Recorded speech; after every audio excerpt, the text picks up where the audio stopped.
hadapan kita semua. Dan tentunya semoga sahabat semua di Toli-Toli, di Kabupaten Toli-Toli khususnya semangat untuk menyaksikan dan menyimak kegiatan kita sampai dengan akhir.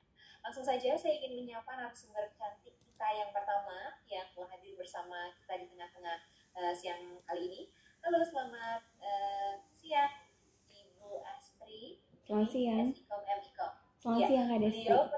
Selamat siang. Ibu Astri ini merupakan rektor dari Universitas Putra Indonesia dan Next Generation Indonesia. Selamat siang Ibu Astri, dan Ibu Astri akan menyampaikan materi terkait dengan kiat memilih investasi yang aman, keamanan digital. Silahkan Ibu Astri. Oke, terima kasih banyak Kak Desti. Mohon izin ya. Bismillahirrahmanirrahim. Hai teman-teman yang ada di Toli-Toli, apa kabar hari ini? Mudah-mudahan sehat, bahagia senantiasa. Salam hormat saya untuk narasumber kedua dan ketiga. Mohon izin untuk pemaparan duluan ya Kak Rizky dan lain sebagainya. Mohon izin. Operator, apakah udah bisa di-share? Ya, teman-teman, seperti yang tadi udah di-spill sama Kak Desti, kita bakalan belajar sama-sama sih sebetulnya sharing ya, mengingatkan diri saya sendiri mengenai pahami instrumen investasi digital. Tapi sebelumnya kita kenalan dulu yuk. Mohon izin next. Teman-teman, nama saya Astri Dwi Andriani, teman-teman bisa panggil saya Astri. Aktivitas sehari-hari sebagai akademisi dengan tugas tambahan sebagai rektor di Universitas Putra Indonesia di Kabupaten Cianjur yang ada di Jawa Barat. Aktif juga di Next Generation Indonesia. Kita concern atau fokus pada peratingan video game gitu ya, ngejaga anak-anak biar memain game sesuai dengan rentang usianya. Juga pernah jadi narasumber Gerakan Nasional Literasi Digital dari 2021, 22 dan 23. Nah, bagi teman-teman yang senang pakai Instagram gitu ya, kita follow-followan yuk di @astrialbasri. Sebelum jauh pemaparan, teman-teman izinkan saya untuk cerita dulu boleh gitu ya. Karena saya ibu dari 3 anak, jadi seneng banget bercerita gitu ya. Konon katanya hewan terpanjang di dunia gitu ya, berleher panjang kan kita tahu jerapah gitu ya teman-teman. Tapi gitu ya, usut punya usut, ternyata dulunya konon katanya jerapah itu hewan berleher pendek. Karena apa? Karena sumber makanan yang ada di atas tanah itu masih banyak, hingga pada akhirnya zaman berubah gitu ya. Sumber-sumber makanan yang ada di atas tanah tuh habis gitu ya, adanya di pucuk pohon. Nah, biar si jerapah hewan berleher pendek ini tetap bertahan, maka dari itu dia menyesuaikan diri dengan keadaan zaman dengan cara apa? Melakukan perubahan secara lambat, memanjangkan lehernya mengikuti perkembangan zaman yang disebut dengan evolusi gitu ya, hingga pada akhirnya tarat gitu ya, jerapah seperti saat ini, hewan berleher panjang gitu ya. Itu kan teorinya evolusi. Evolusi itu hewan berleher evolusi itu ada perubahan secara lambat teman-teman ya, di luar daripada benar atau enggak, pro dan kontranya. Tapi apa yang sudah diungkapkan asumsi dari Charles Darwin itu sebetulnya kalau menurut aku tuh relate banget sama aktivitas kita saat ini, bahwa makhluk yang akan bertahan bukan mereka yang paling pintar, bukan mereka yang paling cerdas, tapi adalah mereka yang paling adaptif dan responsif terhadap perubahan zaman. Mohon izin next. Sedahsyat itu ya, itu baru evolusi. Apalagi kita teman-teman sudah dihadapkan pada era revolusi. Revolusi itu perubahan secara dahsyat gitu ya, secara cepat. Enggak cuma yang pertama teman-temannya, tapi yang keempat gitu. Kita tahu gitu ya, ketika ditemukan mesin gitu ya, di abad ke-18, revolusi yang pertama, kedua gitu ya, ketiga pada saat segala sesuatunya terkomputerisasi, ditemukan komputer. Nah, sekarang kita itu berada di era revolusi keempat, di mana aktivitas kita tuh terhubung sama IoT atau Internet of Things gitu ya. Dengan ya nanti teman-teman juga tahu gitu ya, bahwa makin sini gitu ya, orang Indonesia tuh 220 juta lebih gitu ya, atau 70% masyarakat Indonesia sudah menggunakan internet dengan durasi yang cukup tinggi, 8,5 jam per hari gitu ya. Sepertiga kehidupan kita tuh pakai internet, termasuk apa? Termasuk aktivitas berinvestasi. Mohon izin next. Nah, makanya salah satu BUMN Indonesia namanya Telkom kan punya jargonnya the world in your hand gitu ya. dunia itu ada di genggaman tangan kita gitu ya, karena kita pakai smartphone, termasuk untuk investasi. Nah, gadgetnya aja udah smart gitu ya, apalagi orangnya. Nah, orangnya itu disebut sebagai apa sih? Kita tuh disebutnya revolusi sosial. Kita juga selaku individu, selaku masyarakat juga berevolusi dari mulai berburu, bercocok tanam, industri, kenal sama dunia komputer. Nah, sekarang kita tuh disebut era society 5.0, yaitu adalah super smart society gitu ya. Handphone aja udah smart gitu ya, orangnya disebutnya super smart society. Harapannya apa? Orang-orang yang berada di era revolusi sosial 5.0 gitu ya, diharapkan bisa memanfaatkan teknologi dengan bijak untuk bisa membantu kehidupannya sehari-hari. Salah satunya dengan apa? Dengan aktivitas investasi, tentu saja dengan cara yang baik melalui literasi digital. Mohon izin next. Nah, gitu ya, biar apa ya? Jadi pada akhirnya kan dunia maya itu jadi dunia nyata kedua gitu ya bagi kita orang-orang Indonesia yang lebih dari 70%, 220 lebih juta gitu ya menggunakan internet. Nah, sama saja teman-teman di dunia, walaupun kita berinteraksi nih, saya sebenarnya di sekarang ngomong gitu ya di depan laptop nggak ada orangnya, tapi di ujung sana saya juga terkoneksi sama teman-teman yang harus dijaga hati dan pikirannya. Artinya apa? Aktivitas kita di dunia nyata ya kurang lebih sama aja dengan di dunia maya. Kalau di dunia nyata ada kejahatan, di dunia maya pun ada gitu ya. Nah, untuk bisa melindungi kita gitu teman-teman ya dari resiko-resiko yang ada di dunia maya. Nah, makanya pemerintah itu melakukan gerakan nasional literasi media digital gitu ya. Salah satu pilarnya adalah cakap bermedia digital. Ini tuh apa sih? Ini tuh adalah salah satu kompetensi yang harus kita miliki gitu ya, biar kita bisa mengoptimalisasi fungsi perangkat keras gitu ya, ataupun perangkat lunak. Perangkat keras tuh misalkan hardware-nya handphone gitu ya, handphone perangkat fisiknya bisa kita gunakan dengan baik. Begitupun dengan aplikasi yang ada di dalamnya. Salah satunya dengan apa? Mohon izin next gitu ya. Aktivitas kita berinvestasi. Investasi itu apa sih? Pada dasarnya adalah investasi itu adalah penanaman modal, teman-teman ya. Kalau investasi digital berarti aktivitas penanaman modal yang dilakukan demi memperoleh keuntungan melalui sebuah platform online atau digital. Mohon izin next. Ya, kelebihan dan kekurangannya apa sih? Kelebihan dan kekurangannya banyak, teman-teman gitu ya. Misalkan kelebihannya, yang pertama tentu saja menghemat waktu dan biaya gitu ya, karena kita nggak usah repot-repot pergi ke bank, pergi ke teller gitu ya. Di rumah aja bisa berinvestasi. Kemudian cocok bagi pemula gitu yang baru belajar, seperti misalkan saya atau teman-teman pengen mulai nih gitu ya, ada dana lebih gitu ya daripada ditabungin, pengen nyobain dong investasi gitu ya, bisa seperti itu. Kemudian bisa berinvestasi mulai dari nominal kecil gitu ya, misalkan ratusan ribu gitu ya, misalkan 200.000, 500.000 itu juga bisa jadi opsi tabungan untuk jangka panjang. Misalkan dananya nggak mau cepet-cepet diambil nih gitu ya, kita ada dana misalkan 500.000 per bulan gitu ya, pengen diinvestasiin dan nanti diambilnya 10 tahun lagi ya bisa. Kemudian proses transaksinya mudah gitu ya, karena bisa di mana aja teman-teman, di kamar bisa, di toilet bisa, karena kita berinteraksinya lewat gadget perangkat, the world in your hand, semua dunia ada di genggaman tangan kita. Kemudian aktivitas investasi yang dilakukan dapat dipantau dengan mudah. Nah, nanti kita bisa lihat nih lewat platform yang kita unduh gitu ya, atau lewat aplikasi yang kita unduh gitu ya, keuntungan kita baru sejauh mana sih gitu bisa. Terus ada banyak pilihan investasi yang bisa dipilih. Nanti kita bakal belajar nih jenis investasi apa yang bisa kita pilih sesuai dengan kebutuhan dan tujuan kita. Kemudian kekurangannya apa? Tentu saja kekurangannya rentan menjadi target penipuan karena investasi dilakukan tanpa pendampingan dan saran profesional. Tentu saja ya, saya kan orangnya dari Vkom ya teman-teman, ilmu komunikasi. Nah, sebetulnya misalkan saya awam nih terhadap investasi. Nah, kalau saya salah langkah bisa jadi saya rugi karena tidak didampingi oleh orang-orang profesional gitu ya. Kemudian banyak aplikasi atau situs web yang berbagai macam. Sebentar ya, mohon izin.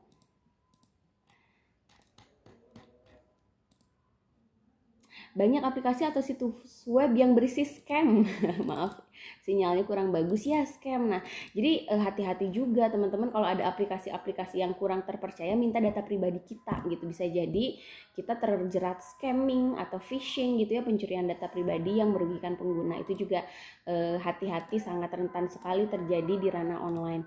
Kemudian Selanjutnya resikonya jika tidak jeli kita bisa tertipu oleh aplikasi bodong atau tidak terdaftar di OJK. Nanti kita akan berbagi bagaimana sih cara membedakan mana aplikasi yang terpercaya, mana yang enggak. Dan yang terakhir adalah kadang-kadang aplikasinya suka error gitu ya, muncul biaya-biaya yang tidak terduga. Mohon izin next lagi. Nah, pertanyaan selanjutnya, terus bagaimana dong kita selaku pemula pengen mulai nih tips berinvestasi? Boleh nggak sih? Jawabannya boleh. Hal yang pertama kali kita lakukan adalah ini teman-teman, tentukan tujuan investasi kita. Tujuan investasinya apa sih? Biasanya umumnya tujuan orang melakukan penanaman modal itu yang pertama untuk safety gitu ya, untuk memberikan keamanan gitu ya secara jangka panjang untuk uang kita gitu ya, atau aset-aset kita, biasanya seperti itu. Itu yang pertama tujuannya. Atau tujuan lainnya misalkan pengen income nih, pengen penghasilan tambahan gitu ya, pengen ada return money gitu ya, pengen ada uang kembalinya banyak gitu ya, tujuannya udah untuk bisnis gitu, itu juga bisa. Atau growth gitu ya, untuk tumbuh, ya udah nyimpen lupa gitu biasanya kayak gitu, jadi tiba-tiba nanti nilai investasinya besar. Jadi yang pertama yang harus dilakukan gitu ya, tentukan dulu tujuan investasi kita apa. Yang kedua adalah pahami resiko. Nah, kita juga selaku investor pemula gitu ya, ketika ngedownload aplikasi jangan asal yes aja gitu ya. Baca syarat dan ketentuan berlakunya. Apa sih hak kita gitu ya, terus apa sih kewajiban kita, manfaat kita, dan resikonya apa. Nah, jangan tergoda sama iming-iming. Teman-teman, ada juga investasi-investasi yang aneh-aneh gitu ya. Katanya gini, keuntungannya misalkan 5% per bulan gitu ya, atau misalkan besar tapi resikonya minim. Nah, itu hati-hati, jangan mudah tergiur sama iming-iming palsu, karena biasanya keuntungan yang dijanjikan akan berbanding lurus dengan resiko yang diambil sama investor gitu. Jadi kalau misalkan kita mau mainnya di cryptocurrency gitu ya, kita harus paham dulu gitu ya aturan mainnya gimana, atau pasar saham dan lain sebagainya, atau emas misalkan, kita harus paham dulu. Kemudian, nah biar kita nggak ketipu sama aplikasi bodong gitu ya, kita cek legalitasnya gitu ya. Bisa ke Bank Indonesia, atau yang paling mudah ke OJK, kita datang aja ke website OJK, kemudian cari gitu ya, apakah sudah terdaftar atau belum gitu ya, atau Badan Pengawas Perdagangan Berjangka Komoditi, misalkan Bapepti, dan Kementerian Koperasi dan UKM kalau misalkan bentuknya koperasi gitu. Kita lihat legalitasnya benar atau enggak gitu ya. Surat izin usaha beda loh teman-teman sama legalitas ini gitu. Selanjutnya, tentukan jangka waktu gitu ya, kita investasinya mau jangka pendek, jangka menengah, atau jangka panjang, karena itu tuh akan berhubungan dengan jenis investasi yang akan kita pilih gitu ya. Kalau misalkan saya misalkan 20 tahun lagi mau diambil, bisa di properti misalkan, atau saya kayaknya jangka pendek aja deh, setahun 2 tahun, bisa ke emas gitu ya, karena kalau kepepet gitu emas tuh bisa dijual gampang ya, emas logam mulia, emas batangan, atau misalkan digadaikan. Wah, sekarang udah banyak bank syariah yang ada platform ini ya untuk gadai emas gitu ya. Kemudian memilih jenis investasi sesuai dengan kebutuhan gitu ya. Pertanyaan selanjutnya, terus milihnya mulainya dari mana sih jenis investasinya? Mohon izin next lagi. Nah, ada banyak sih sebenarnya teman-teman, tapi setidaknya ada ini 5 gitu ya, investasi digital yang bisa kita sharing pada kesempatan yang terbatas ini. Yang pertama emas. Emas tuh kalau kata saya sih, saya tuh termasuk orang, karena kan ibu-ibu ya teman-teman, termasuk orang yang kalau pengen berinvestasi tuh harus ada barangnya gitu ya, yang kelihatan langsung. Nah, saya lebih memilih ke emas batangan gitu ya, karena biasanya emas itu makin hari nilainya makin tinggi teman-teman gitu ya, naik terus. Kalaupun ada penurunan paling sedikit gitu ya, dan resiko kerugiannya rendah gitu, karena kan pada akhirnya ya jadi nilai tukar yang paling stabil lah kalau emas tuh ya. Kemudian atau teman-teman bisa juga pilih reksadana, bisa pergi ke bank gitu ya, biasanya di sana ada manajer investasi yang secara profesional bisa ngarahin kita gitu ya, kalau kita punya budget segini caranya gimana, bla bla bla bla. Nah, enaknya gitu ya kalau reksadana ada manajer investasi yang kita bisa konsultasi gitu kalau kita pemula sama mereka gitu ya. Atau peer to peer lending gitu ya. Nah, di sana ada aplikasi yang menghubungkan kita sebagai pemodal sama peminjam gitu ya.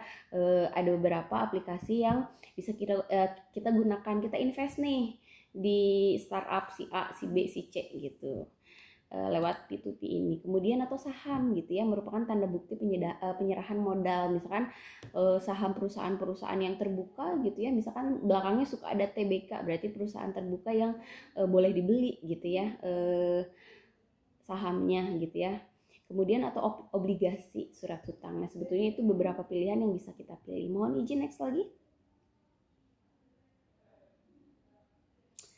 Nah, gitu ya, itu sudah salah satu gitu ya, beberapa pilihan gitu ya, investasi digital yang bisa kita pilih. Lalu untuk keamanan kita secara digital, apa yang harus kita lakukan? Ya, yang pertama, teman-teman, kita lihat dulu legalitasnya gitu ya. Apakah mereka tuh sudah, yang paling simpel tuh sudah dilindungi oleh OJK nggak sih, Otoritas Jasa Keuangan? Kalau misalkan sudah, ya berarti sudah terpercaya, aman berarti ya.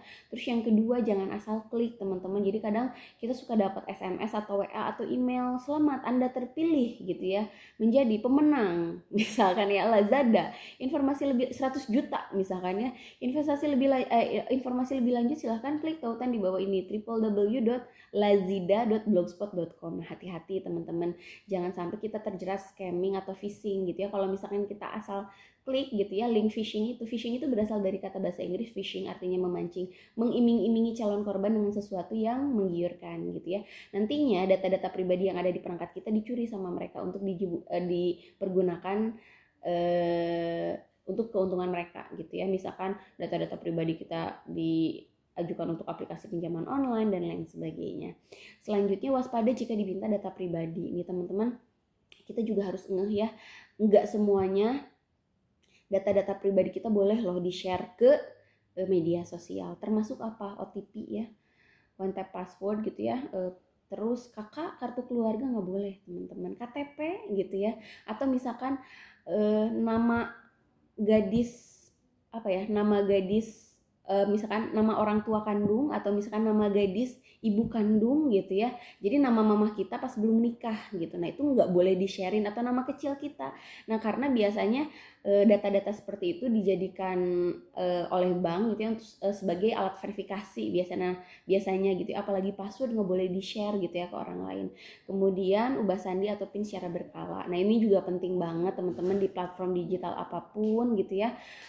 Lakukanlah password kita like our underwear gitu ya. Mohon izin tanpa mengurangi rasa hormat, perlakukanlah password kita layaknya pakaian dalam.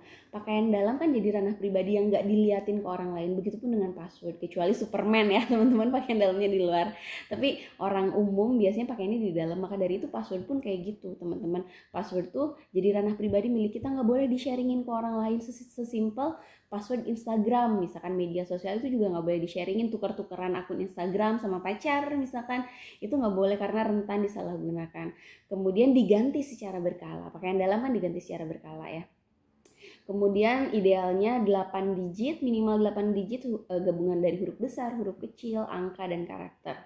Lalu hindari penggunaan wifi publik untuk menghindari peretasan. Jadi kalau misalkan kita buka nih aplikasi investasi atau m-banking, sebaiknya gunakan data pribadi kita teman-teman, paket data kita. Karena kalau kita pakai wifi publik, kita nggak tahu yang pakai wifi publik itu tuh siapa aja. Bisa jadi misalkan ada hacker atau ada peretas gitu, kita kan nggak tahu. Untuk menghindari aja. Nah ini yang paling penting teman-teman, untuk menjaga akun pribadi gitu ya, caranya dengan 2FA. 2FA itu apa? Two Factor Authentication atau autentifikasi dua arah. Aplikasi ini, sistem yang ada di aplikasi ini bakalan ngebantu kita banget untuk bisa menjaga akun kita. Adanya di mana? Di Facebook ada, di Google ada, di WhatsApp ada. Mohon izin next.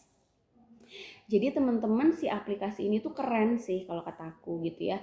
Karena si aplikasi ini memungkinkan hanya pemilik akun lah yang bisa akses akun milik mereka. Contoh, kita misalkan buka WhatsApp atau aplikasi investasi digital kita di handphone Samsung, tapi tiba-tiba ada yang mau retas nih teman-teman, ada handphone iPhone atau Xiaomi misalkan, coba akses akun milik kita. Nah biasanya suka ada notifikasi tuh ke email gitu ya, Asri ini ada perangkat asing nih, misalkan Xiaomi merek X atau Oppo merek X gitu ya, di kota apa, mencoba mengakses akun milik kamu. Apakah itu kamu? Jika kamu akan diberi akses, jika tidak akan diberi akses. Kan keren gitu teman-teman. Kalau bukan aku ya jangan dikasih akses. Jadi hanyalah kita yang bisa akses akun akun milik kita aja. Banyak tutorialnya teman-teman, tapi yang paling simpel, yang paling kita pakai kan biasanya WhatsApp gitu ya. Caranya gimana? Caranya masuk ke setting atau setelan, kemudian tap titik 3 di pojok kanan atas biasanya ya. Kemudian pilih akun. Setelah itu pada daftar menu, kemudian pilihlah 2FA, two factor authentication atau verifikasi 2 langkah. Mohon izin next lagi, kita tinggal tap aja teman-teman, sesimpel itu. Kemudian pada menu verifikasi 2 langkah, tap aktifkan. Yang hijau itu tap aktifkan. Nah biasanya kita dimintain PIN nih teman-teman 2 kali gitu ya, biasanya bentuknya angka. Kemudian mohon izin next. Nah, kemudian biasanya kita dimintain alamat email sewaktu-waktu, misalkan kalau kita lupa PIN, nah kita bisa verifikasi lewat email.